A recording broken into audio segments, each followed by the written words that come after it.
Okay, so we're gonna get started here. We're doing the Windows box called remote. First thing we're gonna do is, I guess, just run an Nmap scan against it. I'm not gonna run it because I already have the output for that. We can also run a Sparta scan if we want to, but we're just gonna stick to Nmap this time because it's all we need, and I don't want to waste too much time with the Sparta scan. You guys can run it if you want to. It gives pretty much the same information. Have any of you guys run the Sparta scan? No, I did the Nmap though. Yeah, so did I. I already the Nmap scan. Is it already done for you guys? Yeah. Okay, cool. So I'll just output mine then. So you should get something similar to this, I'm guessing. FTP 80 and 111, then a couple other Windows-based ports, 445. Pretty interesting. FTP says anonymous FTP login is allowed, so that's obviously the first thing we're going to try. Anonymous. All right, and it gives us in here, so let's see what we got. Doesn't look like there's anything in here. Yeah, there's really nothing in here, so really nothing we can get out of there. Unless anyone has any ideas to getting stuff out of FTP. Doesn't look like there's anything in the directory, so we can't really do anything. Yeah, we can't do anything there, so it was a good try, but FTP is not the move. We're also, obviously, it's port 80 is open, so we're going to check out the web server. So we're just going to head on over to the web server, which is somewhere along here.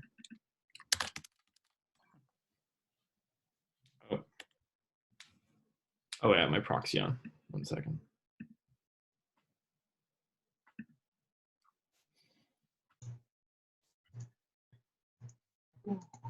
Spoiler Yeah, you alert. guys search around the website and see what we got. No, this is unrelated, the proxy thing. I was doing a different thing.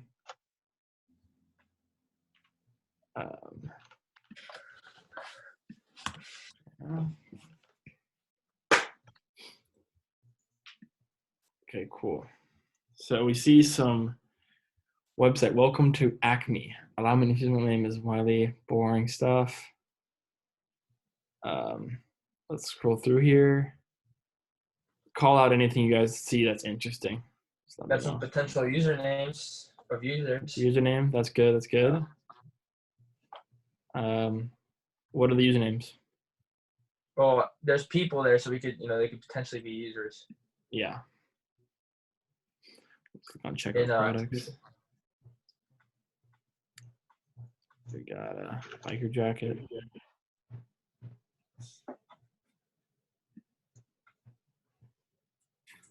Can't buy it though, it doesn't do anything.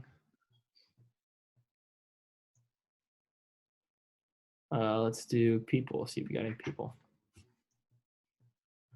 We do got some people. Whoa. God.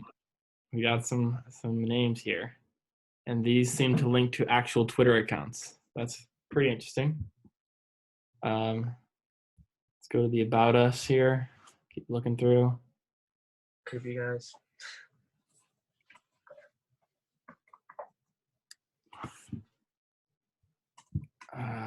Just a bunch of random. Doesn't seem like anything good here.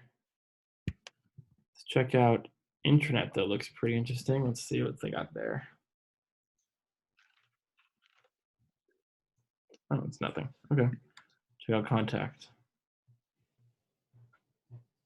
Send us a message. Okay. Go to back office and install forms, and it links to something. Let's go check that out. Okay, it brings us to a login page. Now we're getting somewhere. Wait, from where? I'm sorry. I was doing my own thing. So if you go to the contact page, contact us, and then click on the install forms, it'll bring you to this site here. Or if you just go to /Umbraso in the URL, it'll bring you here as well. Gotcha. So it's asking us for a username and a password. We have nothing yet, so we obviously can't do anything. But Umbraso seems like some sort of software. So it's possible there's some sort of CVE related to it or a default password potentially. So we're just going to Google and see if we can find anything related to that. vulnerabilities. Let's see. There's an RCE thing on search exploit. Oh, perfect. So I don't know what version though.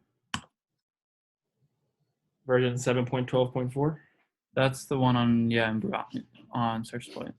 Okay, cool. So this looks like something that we're gonna be able to use against it in order to get, obviously, remote code execution on the box. But it says authenticated, which means we're gonna have to know the credentials to get in. So that's the first thing we should probably focus on trying to get. Since we now have a pretty good understanding of, or we have a pretty good guess of what exploit we're gonna try to use. But since it requires creds, we're gonna try to find those creds. So we're gonna go back to our terminal here. Any ideas for how we could potentially find creds? Just scan for directories maybe first. Durenum? Yeah, we can do that. I remember remember the syntax is like -u? For dir? Yeah, do you remember what it is? Yeah, it's just dir, HTTP, and then the IP. That's it? Yeah. Oh, okay, cool. So let that run. Any other ideas though for finding potential creds? Based off like what we sort of looked at so far, Nmap scan, stuff like that?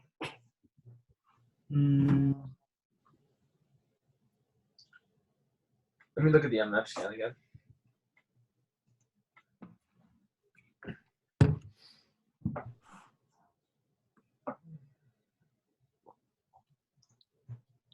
Oh, it's 445 SMB?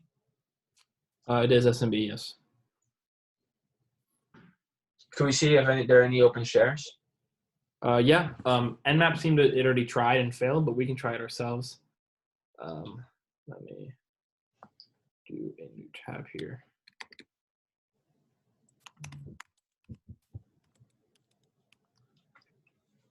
So what command do you want on SMB client? Yeah.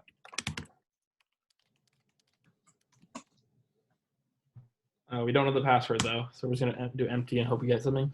We get access denied, so can't really do anything with the SMB client, unfortunately. Yeah, that's not work either. So SMB isn't the way to go. Any other ideas? I don't even know what a lot of these services are. List them off, and then I can try to explain the best that of my ability. Like all these high ports like Wind Shadow, Barracuda, Jet Direct, CSS Center. I've never even heard of that. I didn't Wait, get. Oh, you scanning high ports as well? Oh, No, yeah. I mean, I did a normal scan, but those shot back.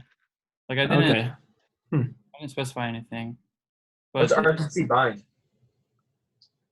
What's what? RPC bind? So RPC bind is like a place where you can basically mount certain stuff. Like see where it says NFS, which is the network file system, I think, and mount D. So those could be potential shares that we can get files from. So I think it's good that maybe we take a look at here and see if we can like possibly get any shares from this. So I'll let that keep running. And I will go over the terminal here.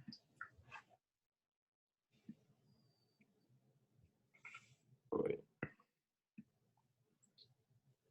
Actually, I'll just stop this. So it's not really finding anything interesting. It's sort of the same stuff we look at the website. that's fine. But we're going to do show mount -e and then the IP, which is going to check RPC bind port to see if there's any mounts that are available. And we actually did get it. We found one. Site_backups. That looks like it could be pretty interesting. So we're going to actually mount it. And the command to do that is mount the IP colon and then the share. So site/site_backups. And then we also want to specify where we're going to mount it to. So in that case, you would put like maybe either your current directory, but you have to like call it something. Or you can do /MNT and then whatever you want to call it. It's up to you. I've already mounted it, so I'm not going to mount it again. But that's how you would mount it. Show mount dashy. Show. Wait, what is /MNTU? This is Would where it- you can just choose where you want to mount it to. Or would I- You could do the current directory. I think you can put a dot and that should work. Or you Okay. can make a directory Dot for it.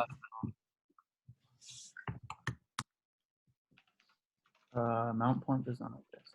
Okay. Gotcha.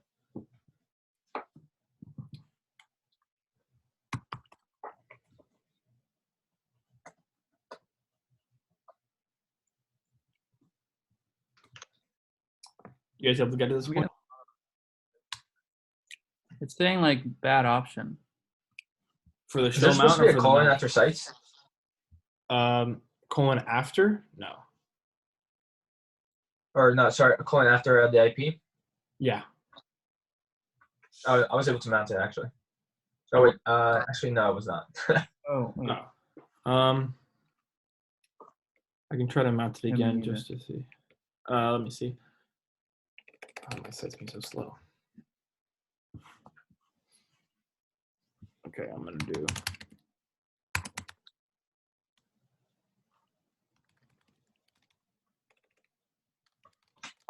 Mount.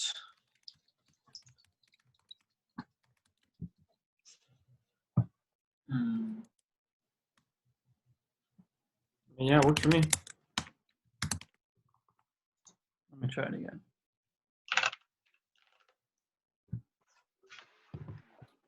It's incredibly slow, but it works. Bad option.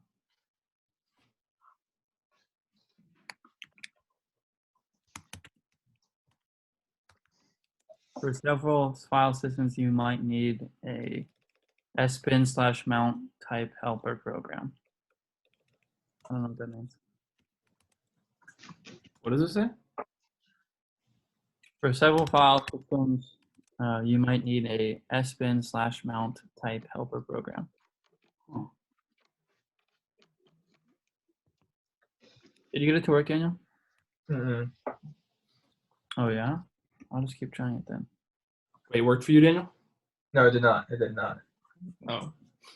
Can one of you guys share your screens just so I can see what you're seeing?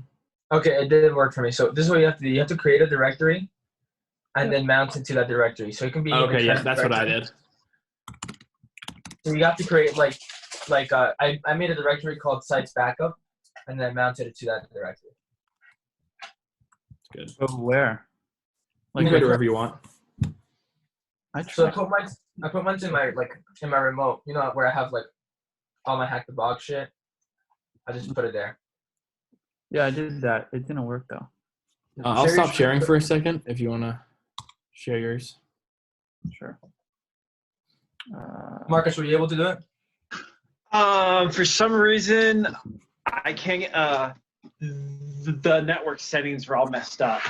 So, like in VirtualBox, like it's I'm having that same problem that you guys were helping me out with last week, where it says that I'm connected, but when I try to ping the machines, it just hangs.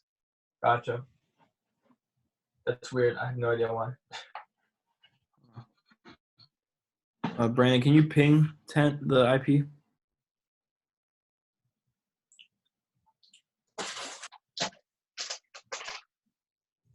That's so weird. Let me run it LS, again, wait, LS real quick.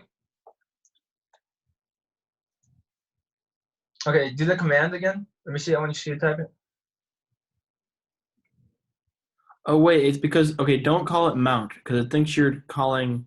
Oh. I think the current. Yeah, call it. No, that's not it. That's not it. No, that's what I did. No? What he's doing is sites backups. It's backup. Oh, Is there- it's a typo. Were you able to run the show mount command? Wait, what is it? Sites backup? Yeah, think sites so, right? backup. I Not think. site backups? Wait, run the mount command. Run the mount. Show mount. No, it's site backups. No, it is site backups. Oh, it is. Yeah.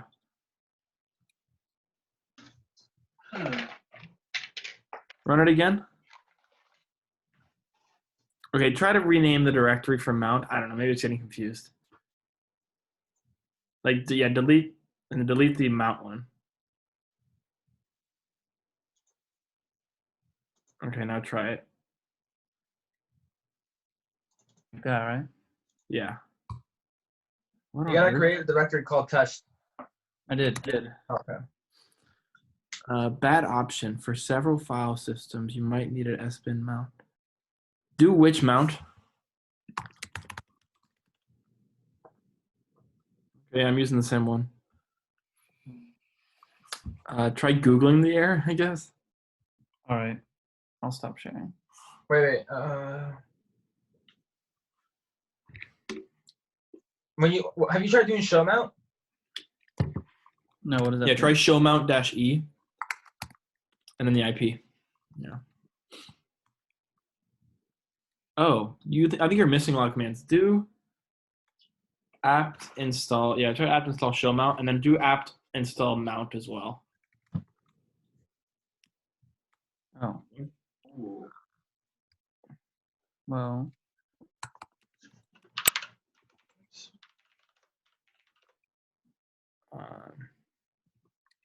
Do sudo upgrade or update, and then do apt mount. Yeah.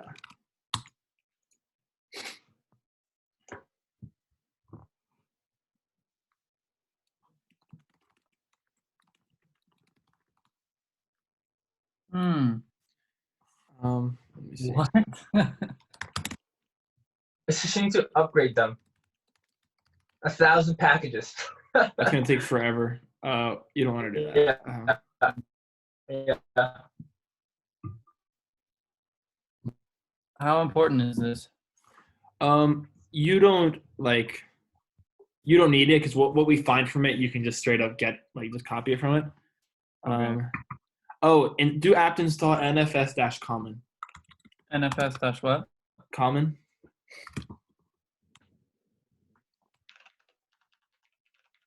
And that contains show mount. Yeah.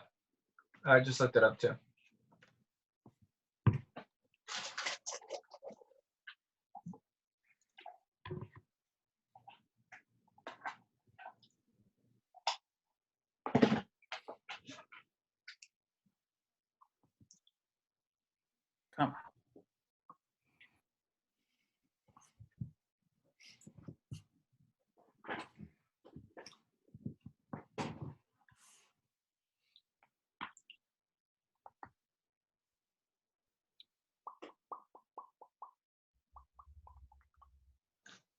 Come.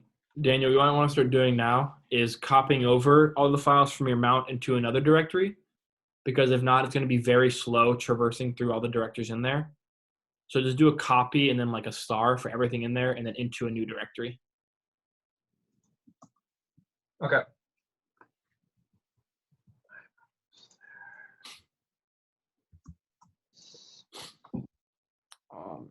I'll start sharing again.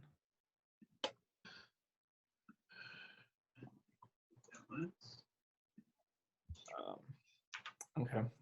Let me know if you get that working, Brandon. Okay, thanks. Yeah, it's still working. Okay, so we'll continue on now. So once you've got it mounted, I forgot what I put mine in. I put mine in backup. So these are the files you're going to see once you have it mounted here. And if you look at it, a brief look, it looks like it's literally just all the web files that the website is using to run. So there could be some pretty interesting stuff in here. I guess first thing I look at is the config files. So web.config looks pretty good. So we're going to do open that up.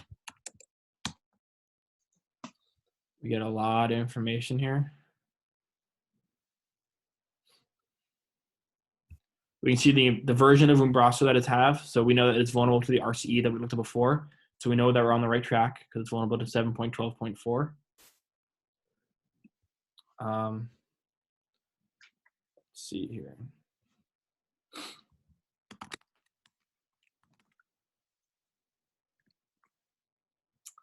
A lot of this is stuff that I don't really understand, nor do I really care about. So we're just How do gonna you- exit out of there. Huh? How do you unmount? Oh, is it U mount? I think. What's the syntax to copy everything over? You would make a new directory first, and then just do CP, and then the directory that you want to copy, and then do like slash and then a star for everything, or CP -R, capital R, then the directory with the star, and then the directory you want to copy it over to. So So it'd be like this if you look at my screen. It'd be like that. okay, thanks. Mm-hmm.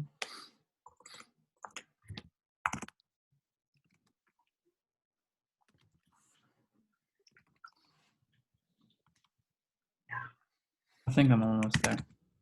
Okay, cool. Did you get it to mount? Daniel, what point are you at, Daniel? So what I did was I mounted I mounted in the current directory and nothing worked. So then I mounted it again in a different directory. But in the current directory I was working on, it mounted. So I'm trying to unmount it, but I was like, fuck it. I'm good with that. Okay.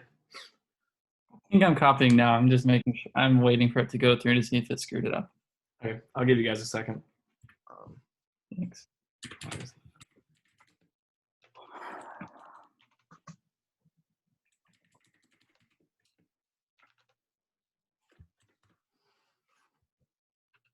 How did you do to unmount it? Oh, unmount and mount point. That's what it is. You mount.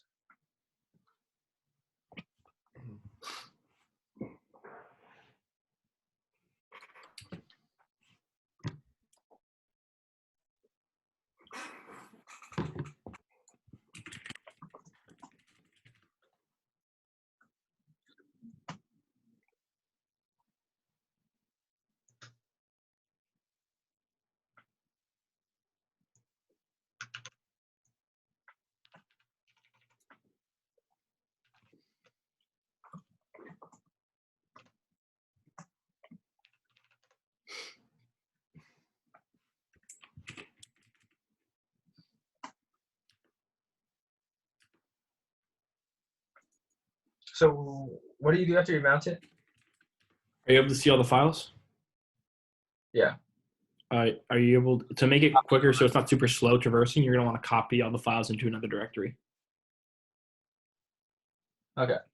Because when you mount it and you're like going through it, you're actually still, it's not on your physical computer. It's still on 10.10.10.180.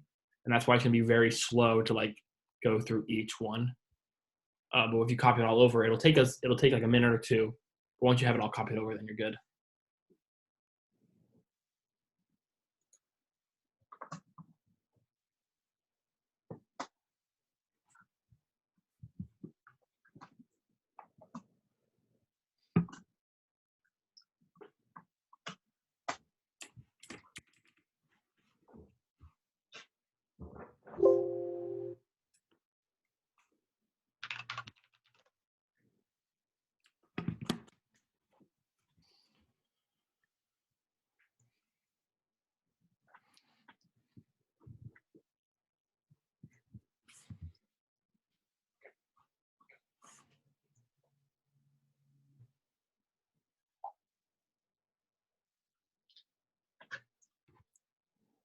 And then you nano web config. Yeah, or Vim because it's better.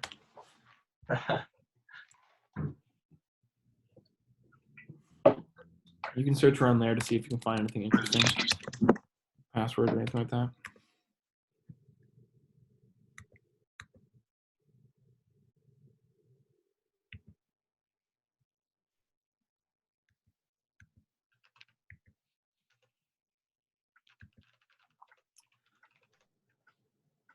Call out anything you find interesting.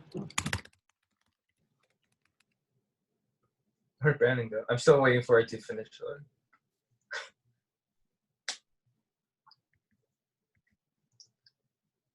Yeah, mine's not done either. It's gonna take a bit. I feel like. Yeah, probably. You, like keep looking through yours, John, while ours loads or something. Yeah. Well, I see So- the password. Oh, yeah. That's interesting. That's for SMTP. That's for mail, though. I don't think there's any mail client. That's only for the local host, Yeah. which isn't us. So I think that's just default stuff. So yeah, this is the web.config file. I did a little bit of research into like Umbraso and how it sets up like their authentication, all that. And it actually authenticates against the MySQL database. So that is where the password's getting stored. So you're not just going to see it in plain text inside one of these config files. But I Googled around and I saw that the sort of the connection code that makes connection to the database is actually right here. So does anyone know what a .sdf file is? No? Okay. So SDF it's like a compressed SQL file, essentially. So you can query it the same way as an SQL file would, but it's just compressed, which is a different format, basically. So what I did here was that since I knew that there was an umbraso.sdf somewhere on their system, it could potentially be in the site backups. So what I did is I'm going to get out of here, and I'm just going to do a find init or find dash name. I'm going to look for umbraso.sdf directory. Find dash name umbraso. And I'd actually found it. So inside the site backups, there is an umbraso.sdf file, which contains basically the passwords for the site to log into. So we're going to go into this. So site, the app data. Not in plain text or no? We're about to find out. Hopefully in plain text, but if not, then we might have to do a little bit of stuff. Might have to crack it. Who knows? So what is the file for again? It's a compressed SQL file, and like a SQL database will store like username and passwords. This one does as well. It's just in a different format, just a compressed format, essentially. Okay. So we're just gonna we'll run a file on it just to see what it is first. Just data. So we're gonna run less on it. Yes, but I want to see it anyways. Okay, and we get a lot of garbage here. But we do get some stuff actually. So I'm just gonna run strings on this because it's a lot easier to see. Type that through less. Okay, and look, we got some hashes. It looks like. Okay. So it looks like we have two users here, an smith at acb.local and an admin at acb.local. And it looks like it's directly following username as the hash. So right about here. Looks like the hash for the admin one, and right about here looks like the one for smith. Okay. Does anyone have any questions about how we sort of got to this point? That makes sense. We basically just ran strings on it, and luckily the SDF files aren't super secure in terms of how they actually encrypt their database. So we can see the hash for it here. So what should we do next? John the Ripper. John the Ripper. All right. Which one do you want to try first, admin or smith? admin. Admin. All right. Don't waste my time. Why don't we just try both? We can try both. I'm just wondering which one you wanted to try first. So let's get out of here. So let's do. I think I might already have it saved actually. Oh, we don't. Okay. So do him hashes.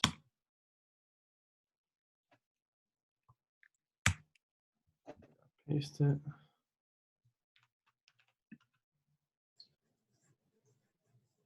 That didn't work. Okay. So we have that. So I think if we just run maybe just John hashes on it, it'll automatically detect it. You spelled it wrong. Oh, my bad.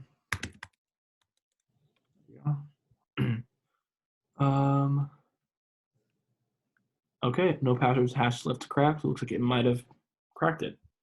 So I think if we do John -- show on the hashes, or sorry. Wait, yeah.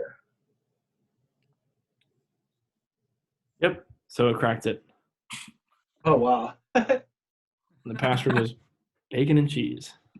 Nice. All right. So now that we have this, we have creds now for that website that we were talking about. So now we could potentially do the authenticated RCE. But let's first make sure that it's right by trying to log in here.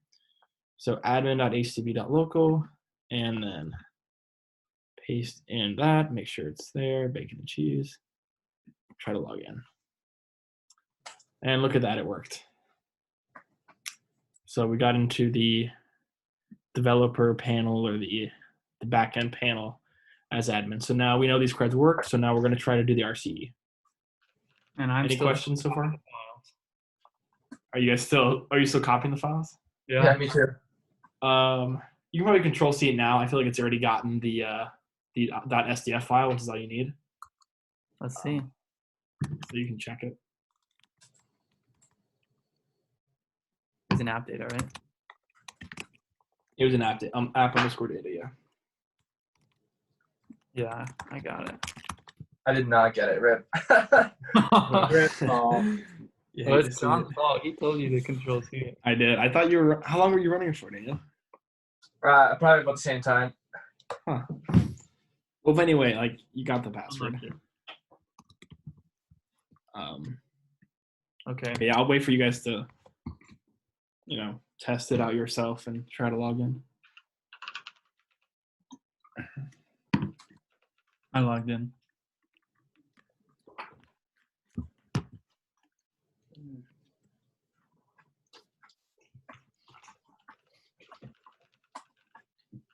What is it? Admin and bacon and cheese, right?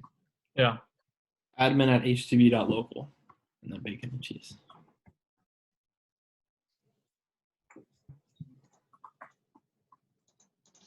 Nice.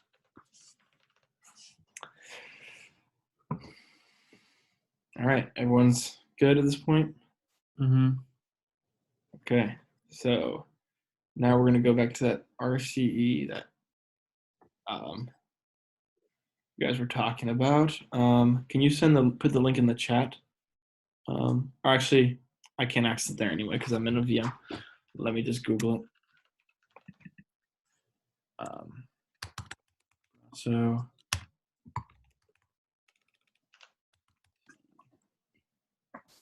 okay, here it is. Is it not already in Metasploit?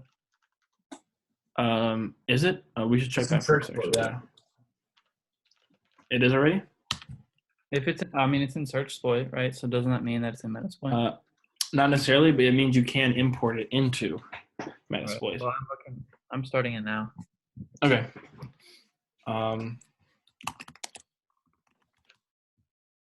It is. This one's from 2012, so probably not.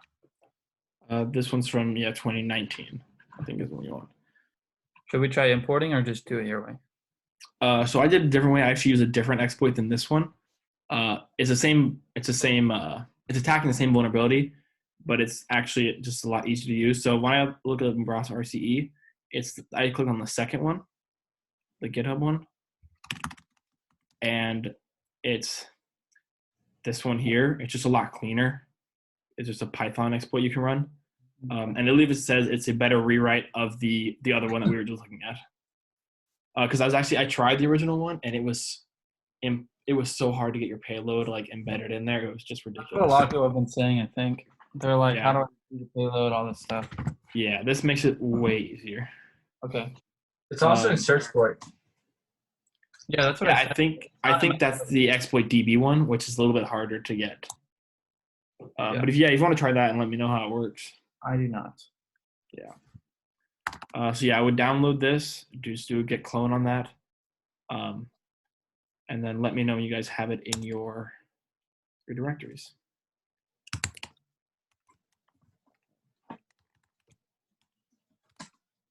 Yeah.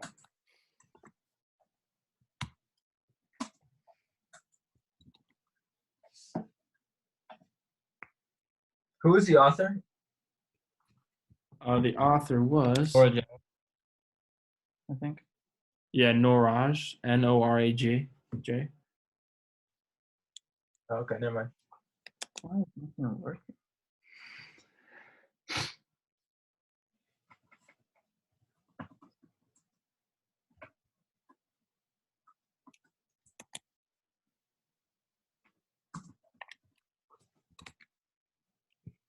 Did I break my thing?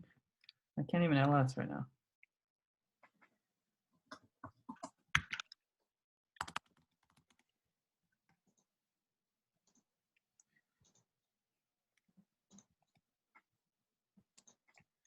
All right, I just got the email back from Blizzard. It's remote now. Oh, welcome. Join the club. Yeah, thank God it wasn't canceled at least. Yeah, I felt But it did get pushed back though by a couple weeks. So instead of 12 weeks, it's now only 9 weeks. Kind of a bummer, but whatever. Oh man, that sucks, man. Sorry about that. It's okay. I'm just glad I still have it because I thought they were gonna like cancel it completely. I was also scared about mine. All right, I don't know what I did wrong. It's gonna sound really dumb, but after I did the git clone, I can't LS in the directory that I. Oh, you know what I think it is? Did you get cloned? Are you still inside of your mount directory? No. Because what happened with me is that like the one I mounted to is still so slow that if you try to run ls inside there, it just freezes. That's probably it. So should I U-mount it? You can, yeah. If you're able to unmount it, I would try that. Which one? A test? I don't even know which one it is. Device is busy. No. Oh, wait. There's a lot. It gets a lot better. So I thought I wasn't gonna get paid. I was only getting paid for 9 weeks. I'm still getting paid the full amount for the 12 weeks. I just Okay, well that's pretty good. Nice. I'll take that. good. So I mean, I know for IBM they're like shipping us workstations. I assume. Yeah, that's what they just said they're doing for us too. I can't even. That makes us feel a lot better. It says the device is busy. Sorry. Yeah, I had the same problem with mine. Did you fix it, Daniel? No, I just kind of just said fuck it. What, you can't do the issues? You can't do ls. Yeah. No. Well, I can do LS, but I'm still mounted. I'm pretty sure. How to unmount? It says busy. Let me see.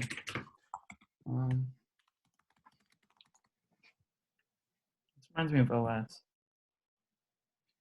You Did can't Google just do it? U-mount? Oh, of course. Dash F. I tried dash F too. Didn't work. No, Not but mount. now I can. I might be unmounted. I honestly do not really. Does sure. it say the device is busy when you try to unmount it? Yeah. Okay, if you run f user and then -mu and then the directory that you're trying to unmount, it'll tell you what process is using it, so you can kill that process. I think. Dash MU and then.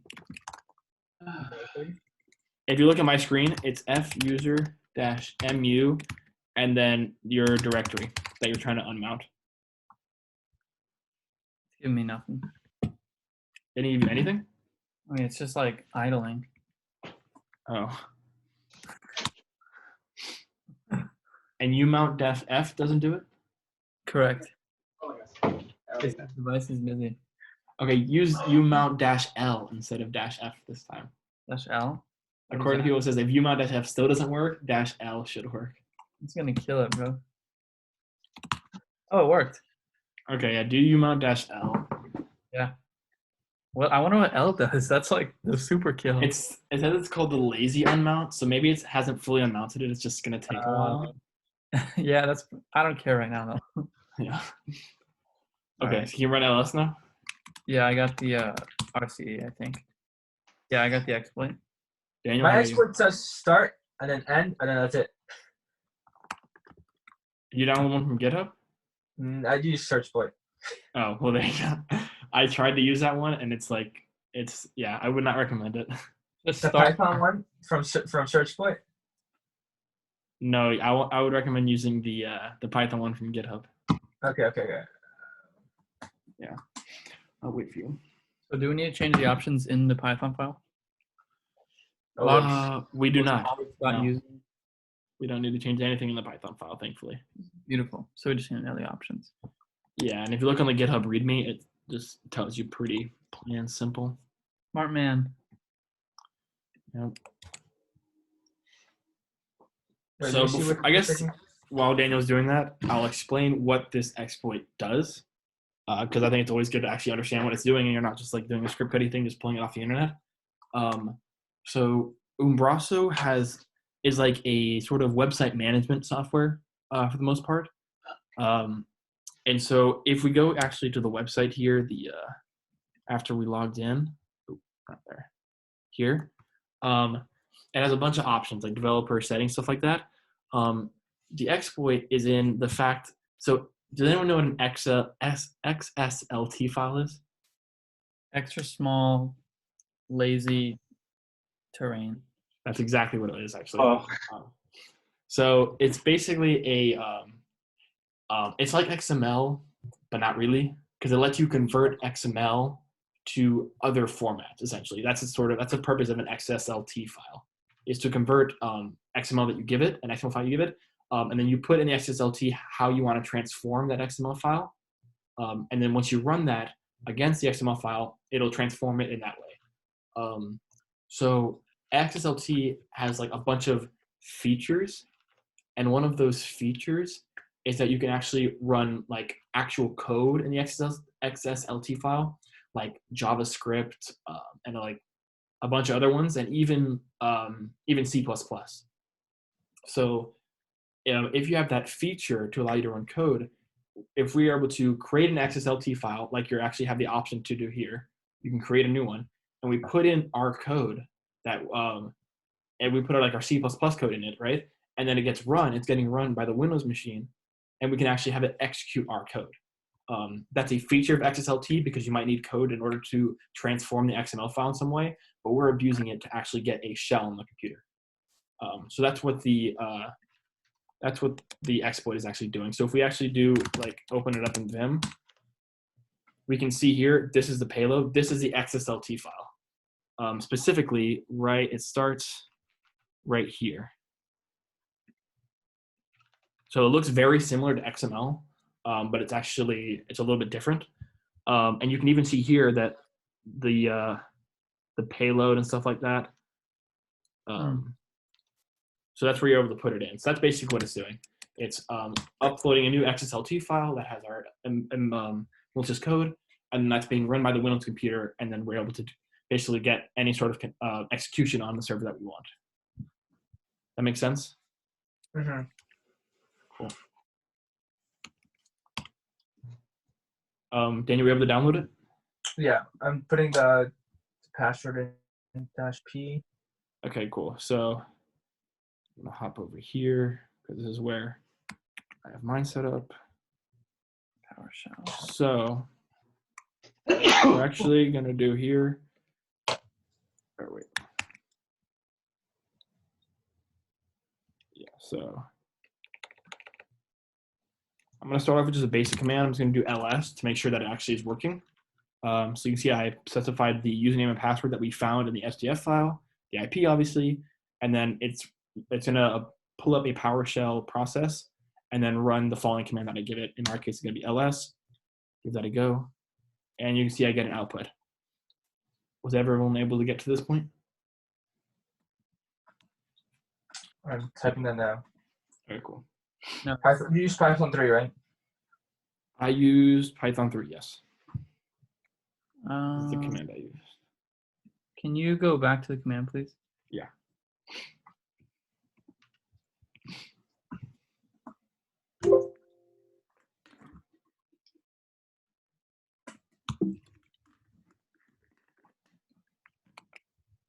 What am I doing wrong?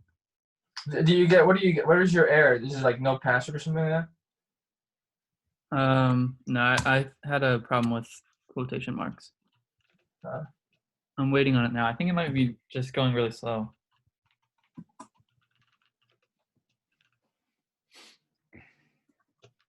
Oh, okay. Back. File. What the heck?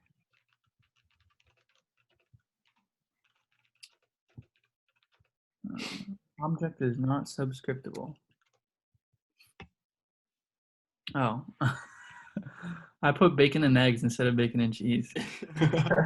No one's hungry. God damn it. All right, let me try this again.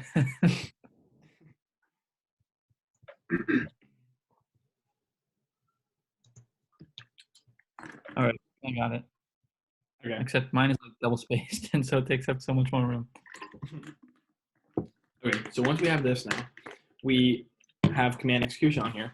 What we would like though is a shell. So we're gonna actually, there's a couple things we can try. but I'll save you guys the headache. I tried to do like a one-line PowerShell reverse shell on here, but it just does not work because like you have to like put in like the PowerShell one-liner has like quotes and double quotes and single quotes inside of it, and that completely like the payload just will not accept it. It just does not compute, will not read it. It just gives you an error saying, there's a syntax error every single time. So let's check what current directory we're in. I think PWD will let us do that. So we're in the system32. We're going to get out of that. We're going to go into just, C users. So we're going to do ls c : again, for syntax, you have to do 2 slash instead of 1 in order for it to get passed through. So c : / we'll check out users first. Okay, so we got about a couple users here. Let's try to look at administrator just for fun, see if we can get anything. Can't, access denied. Okay, let's actually run who am I just to see who we are. Okay, so we're like app pool, which is like essentially the equivalent of like being the www-data user for Linux. That's easier to understand. That's basically who we are right now. So we'll check, let's do ls on the public directory. How does app pool get to have a shell? Because it has like basically like the equivalent of bin bash and www-data, right? Mm-hmm. Yep, exactly. I'm not even sure what the process behind like securing that would be on a Windows machine, because I know for Linux you're just turning bin bash to bin false.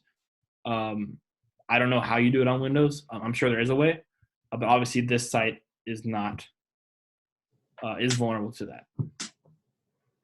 But yeah, let's check out the public.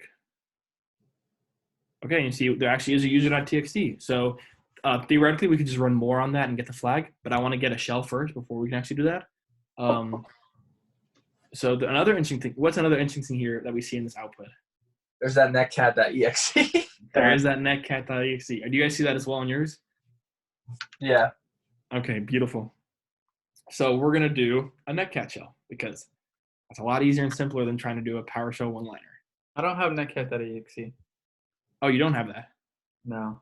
Okay, then do ls on c : / tmp and let me know if it's in there for you. Oh, wait. Oh, mine didn't have that. Thought it did. Huh, you do not have an nc.exe. I have documents, downloads, music, pictures, videos, user. Oof. Why would you guys have it? Maybe someone deleted it on the public box. It could be. Maybe they're just trying to be a booty hole. That is pretty rough otherwise, because like I tried to do it without the netcat to see if I could. Oh wait, no. Just kidding. I thought I did. I did not have it either. Why does not have it? Did you put it there? I didn't put it there. Maybe someone put it there then. Maybe I just cheated. You're on a VIP box. Sorry? I thought you're on a VIP box. I am on a VIP box. But there are like it's like other people can use it. It's just like up to like only like 4 or 5 people can use it. So it's possible that someone else used it. What? Okay. What? Nice. So then what we can do then is try to download the netcat exe onto your guys' machines. So that can be done in PowerShell. It's fairly straightforward, I believe. PowerShell. Download file from URL. Yeah, there's a couple options you guys look up online if you guys want to try that.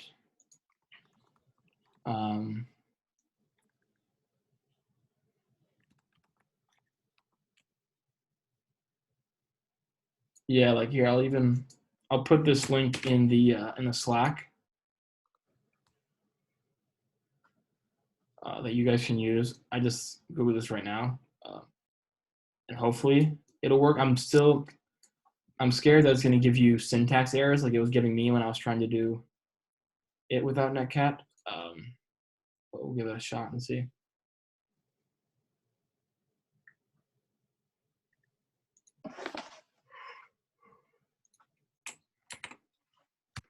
I just put it in the CPTC Slack. What is it? It's a one-liner to download any file from the internet onto the Windows computer. So you guys are gonna have to get the. I'll try to find the link for the netcat. .exe.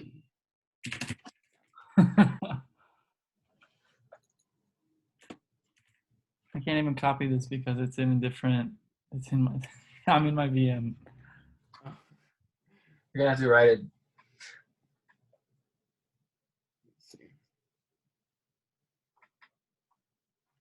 Okay, and then here, put again in the Slack, is a link to the nc.exe that you can get. You can just do a down. You can link that for the download. So both those combined. But again, I am very worried that you guys are gonna get syntax errors. I mean, do we need the fancy shell? I know it's nice. It's a fair point. It makes things. I feel like it's gonna make things a lot more difficult when you're doing the getting root. And Like- again, I haven't gotten root, but how I think you have to get root, it pretty much requires you to have a shell. Yeah. Alright, don't even trip. I can just open and use any port. Oh wait, yeah, no, okay. So the download file, that's any download, any yeah, I get what you're saying. Wait, so the dash command. Wait. You want to copy everything after the dash command thing. Everything before that is already inside of the. Policy thing? The one-liner that you have. Even the execution policy thing? Yeah, you shouldn't need that, as far as I'm aware. So new object. System.net.web client.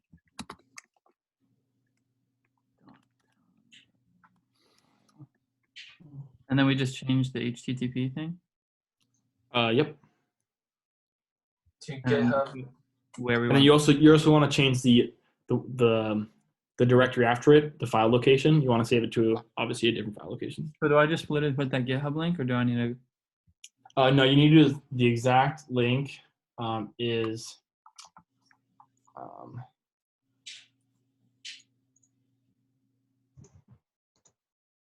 would be, I'll put it in the Slack again. The nc.exe one? Yeah, it'd be that. I just put it in the Slack. Make sure it's raw though. You don't want to just do like the blob. You want to do raw. Oh, how do I do raw? If you look, I put the URL in the CPTC Slack channel. I got it, I think. That should be the exact URL you have to put.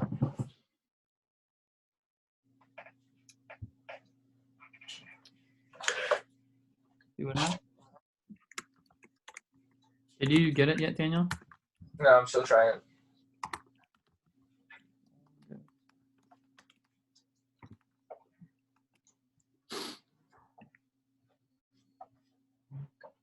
Okay, I put in the link, now I put in my.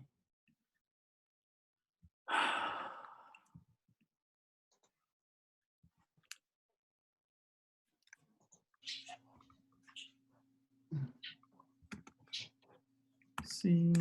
I don't need to do double slashes on the C thing. You do, I think, yeah.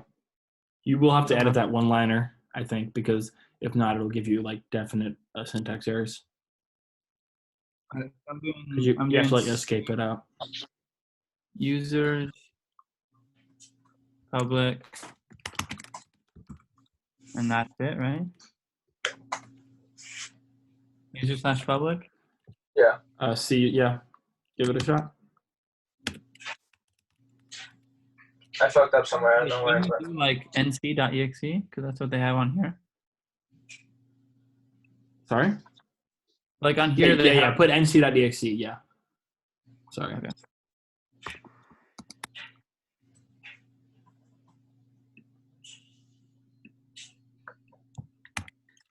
This works. I'll be I so got an shocked error. if it did.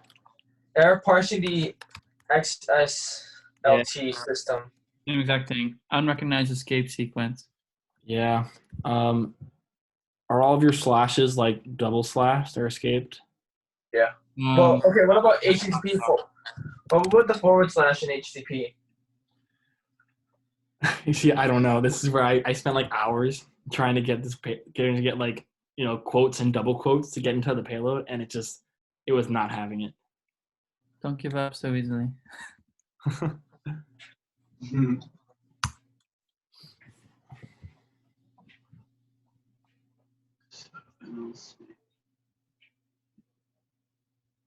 Missing end parentheses method call.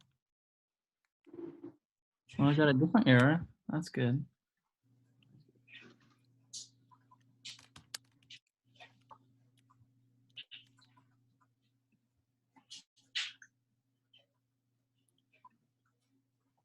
Are you doing double quotes? No. That's what I'm trying. I'm trying double Maybe quotes. Oh, for the command. Yeah. That could be good. Oh, I just realized Jesus. Wait, is there a quote after the dash command? After the dash command? No, there's not. No, there's no quote. But you have to end with like a single quote at the end. Yeah, I'm ending with a single quote.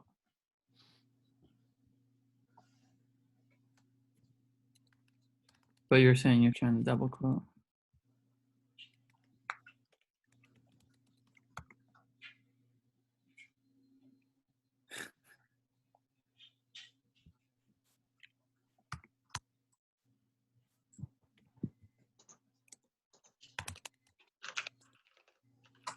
Rip.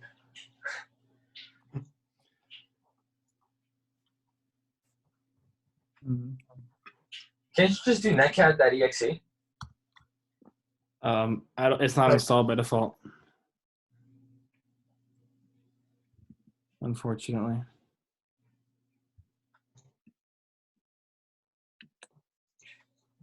Hold on. I'm gonna get it. I believe in you.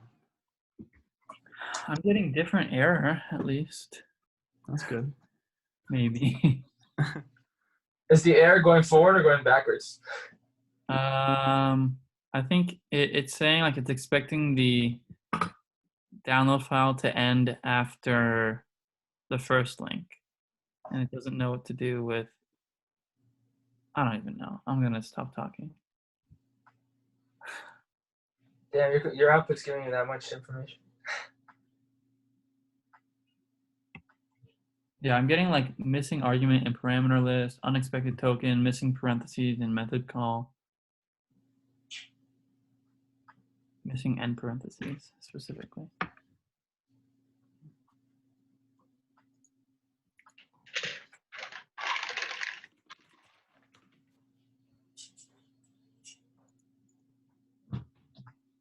Oh. No profile command new object.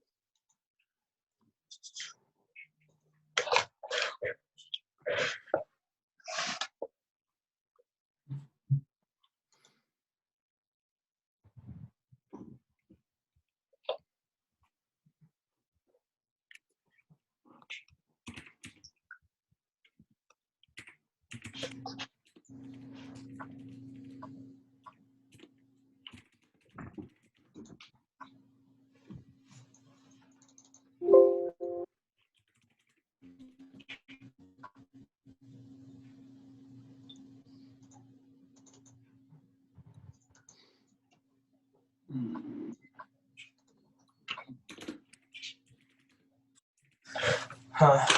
I'm gonna try double quotes and see what happens.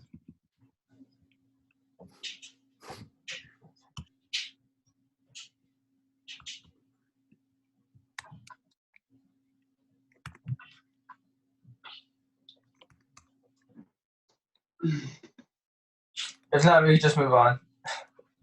Do you have any other options though? Yeah, you can't really move on. I mean, you can get the user flag at least. I Yeah. got that, but like Yeah. What were you thinking for root that would require a shell?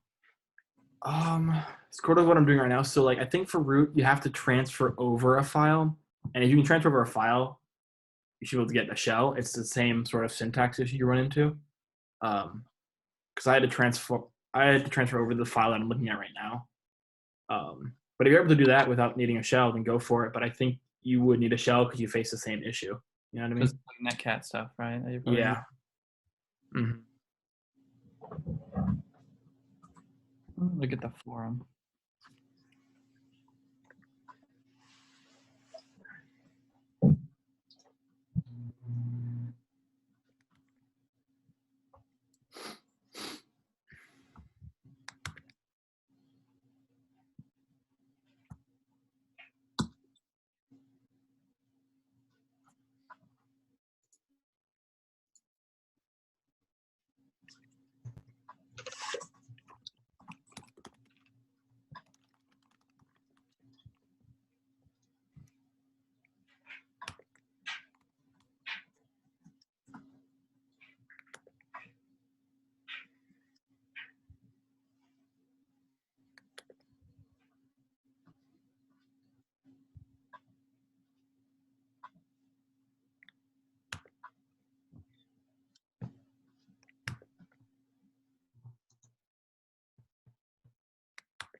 It took an hour to get a stable reverse shell, they say. Yeah. Takes a long time.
Root regular enumeration, you should find something quickly. Yeah, I think I found it. But I'm not 100% sure. And I'm still working on actually doing something with it.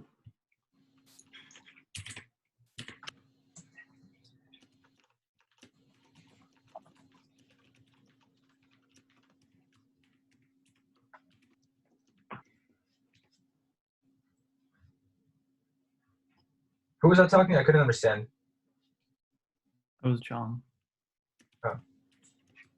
Yeah, wasn't saying anything interesting.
Any luck with the getting a show? Maybe. Maybe. Okay, that's good. I think I have a one-line reverse shell that looks promising. Nice.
Just kidding. This What website do you is esec.io reverse shell reference. What'd you say?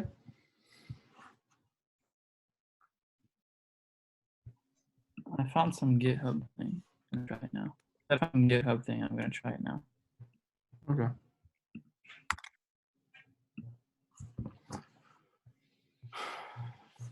My vCenter just froze on me. That's fun. We're going through it. Yeah, we are. Excuse me.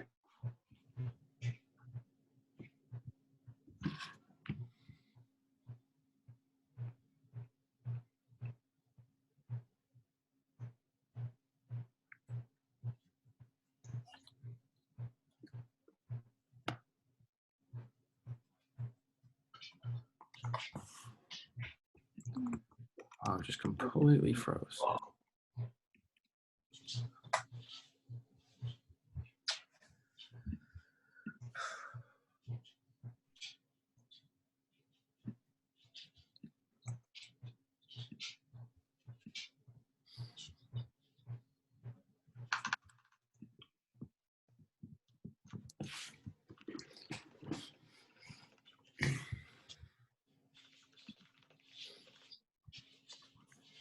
What's your shirt say? I hate what?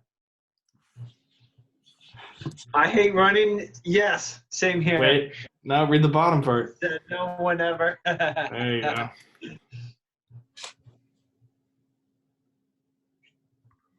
You can probably stop the recording since we're just not doing Yeah. shit. I'll stop. pause it. it. All right, okay. So we are going to continue route next week. So tune in. Yeah, we will see you guys later.